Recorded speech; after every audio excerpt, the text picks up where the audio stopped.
Assalamualaikum, selamat datang kembali di Dapur Umi. Di video kali ini kita akan sama-sama membuat risol bihun kampung. Ini ekonomis, cocok buat jualan, gurih, dicocol ke bumbu kacang petis, cocok banget. Sekarang langsung aja kita buat sama-sama. Langkah pertama kita bikin isiannya dulu. Karena kita menggunakan bihun, untuk bihunnya gunakan 150 gram. Di sini aku pakai bihun jagung ya. Rebus sebentar aja di air mendidih. Ini kita rebus dalam panci sampai teksturnya lebih lunak, tapi jangan sampai overcook ya. Beberapa bihun, misalnya bihun beras itu nggak perlu direbus, dia hanya perlu direndam selama beberapa jam. Nah, ini udah. Tinggal kita angkat aja, tiriskan, dan dipotong-potong menggunakan gunting supaya nggak kepanjangan. Selanjutnya panaskan pan di atas wajan, beri secukupnya minyak goreng, minyaknya dikit aja untuk menumis. Kita akan tumis bumbu halus. Bumbu halusnya ini terdiri dari 3 bawang putih, 4 bawang merah, dan 3/4 sendok teh merica bubuk. Tumis bumbu halus sampai harum. Untuk bawangnya sebenarnya boleh juga kalau mau diiris-iris, tapi aku lebih suka kalau diulek atau dihaluskan seperti ini. Nah, kalau udah harum wangi dan warnanya udah berubah lebih gelap, masukkan 125 gram daging ayam cincang. Daging ayam ini bisa di skip aja kalau teman-teman mau lebih ekonomis lagi. Aduk dan tumis ayam sampai berubah warnanya. Kalau ayamnya udah berubah warnanya kayak gini, masukkan 80 gram wortel yang udah diserut atau diiris kecil-kecil. Aduk dan masak sampai wortelnya layu. Kalau wortelnya udah layu kayak gini, masukkan 1 sampai 1,5 sendok teh garam, masukkan 1 sampai 1,5 sendok teh kaldu jamur, dan masukkan 2 sampai 3 sendok teh gula pasir. Untuk takarannya ini bisa menyesuaikan dengan selera masing-masing ya. Aduk sampai rata. Masukkan bihun jagung yang udah kita rebus sebentar. Masukkan secukupnya daun bawang iris. Kemudian aduk sampai rata. Masak sampai bumbu meresap ke dalam bihun. Nah, di sini teman-teman boleh tambahkan sedikit air kalau dirasa bihunnya kering. Dilihat aja ya. Kalau udah pas semuanya udah matang, jangan lupa koreksi rasanya, angkat dan biarkan dingin. Sekarang kita bikin kulitnya terlebih dahulu. Siapkan wadah yang cukup besar. Masukkan 400 gram tepung terigu protein sedang. Tambahkan 50 gram tepung tapioka. Tambahkan 25 gram susu bubuk. Tambahkan 1 sendok teh garam. Aduk semua bahan kering ini sampai rata. Masukkan 2 butir telur. Tambahkan 40 ml minyak goreng atau minyak sayur.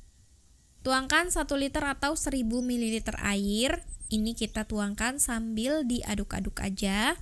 Aduk sampai semua bahan menyatu menjadi adonan.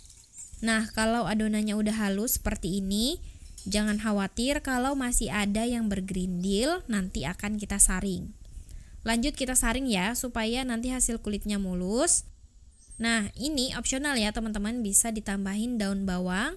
Sebaiknya daun bawang yang ukurannya kecil dan ngirisnya kecil-kecil gitu.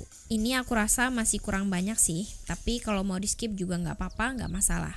Ambil pan atau teflon atau bisa pakai wajan kualik. Nah teman-teman, aku pakai pan dari Red Chef, bahannya keramik anti lengket, bebas bahan berbahaya. Pannya ini udah aku oles tipis pakai minyak, kemudian kita panaskan. Tuangkan adonan merata sampai menyelimuti permukaan pannya. Biarkan sampai matang. Nah kalau udah matang, dia akan mudah terlepas dari pan. Karena pakai pan dari Red Chef yang licin dan anti lengket ini, kalau udah matang gampang banget digeser-geser, gak perlu aku balik ya, pannya tinggal aku miringin aja kayak gini, kulit risolesnya udah jatuh. Lakukan sampai selesai. Dari satu resep ini aku dapat 33 kulit risoles ya teman-teman. Nah sebelum aku lanjut ke pengisian risoles, Aku mau bikin bumbu kacang petisnya dulu. Tinggal kita haluskan aja 2 siung bawang putih. Tambahkan 3/4 sampai 1 sendok teh garam. Tambahkan 1 sendok teh kaldu jamur. Haluskan terlebih dahulu. Kalau mau ditambah cabai rawit silakan ya teman-teman. Aku skip karena biar anak-anak bisa makan juga. Kalau udah halus, kemudian tambahkan 50 gram kacang tanah. Ini kita haluskan aja kacang tanahnya. Selanjutnya tambahkan 40 gram gula jawa atau gula merah. Lanjut ulek. Terakhir kita tambahkan setengah sendok makan petis. Petis ini pasta ikan atau pasta udang ya. Ulek kembali sampai halus. Nah, ini udah cukup. Lanjut kita panaskan panci. Masukkan 450 ml air. Dan kita masukkan juga bumbu kacang petis yang udah kita haluskan. Aduk sampai tercampur rata. Masak sampai mendidih dan cukup keluar aromanya. Tambahkan 2 sendok makan kecap manis. Aduk rata. Nah, kalau udah mendidih seperti ini, kita kecilkan api kompor. Masukkan 2 sendok makan tepung maizena yang sudah dilarutkan dengan sedikit air. Jangan lupa harus diaduk-aduk dulu larutan maizenanya sebelum dituangkan ke dalam panci. Aduk dan kita besarkan lagi apinya ke api sedang. Masak sampai mengental dan meletup-letup. Nah, kalau udah mengental dan meletup-letup seperti ini, bumbu kacang petisnya udah jadi. Angkat. Selanjutnya kita akan mengisi risoles. Ambil kulit risoles. Nah, untuk menjaga-jaga supaya tidak mudah robek, bagian yang halusnya itu berada di dalam, sementara yang berpori-pori berada di luar. Masukkan isian ke atas kulit risoles. Kemudian kita bungkus dengan cara seperti ini. Kita lipat atau bungkus seperti membungkus lumpia atau risoles pada umumnya. Untuk merekatkan, di sini aku menggunakan campuran terigu dengan air. Kalau masih ada sisa adonan, itu bisa digunakan ya.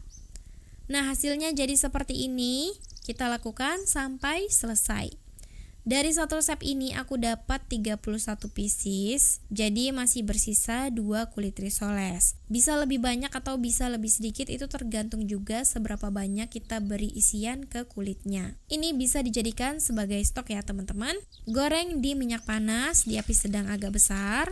Goreng sampai garing kecoklatan merata. Kita menggunakan minyak yang panas supaya lebih cepat matang ya. Karena sebenarnya kulit dan isiannya udah matang, tinggal kita garingkan bagian luarnya aja. Ini juga perlu dipantau jangan sampai gosong. Begitu udah garing kecoklatan merata, bisa diangkat dan tiriskan. Nah, ini udah bisa langsung disajikan. Gimana? Cukup mudah kan cara bikinnya? Kelihatan kalau masih panas atau hangat gini, bagian luarnya itu garing dan cocok langsung disajikan aja. Bisa kita sajikan dengan bumbu kacang petisnya atau pakai cabai rawit hijau biar makin mantap. Bagian luarnya garing, terus dengan isian bihun yang tekstur bihun. Tahu kan kayak gimana? Kali ini aku susah mendeskripsikannya. Pokoknya ini gurih dan enak banget dimakan anget-anget.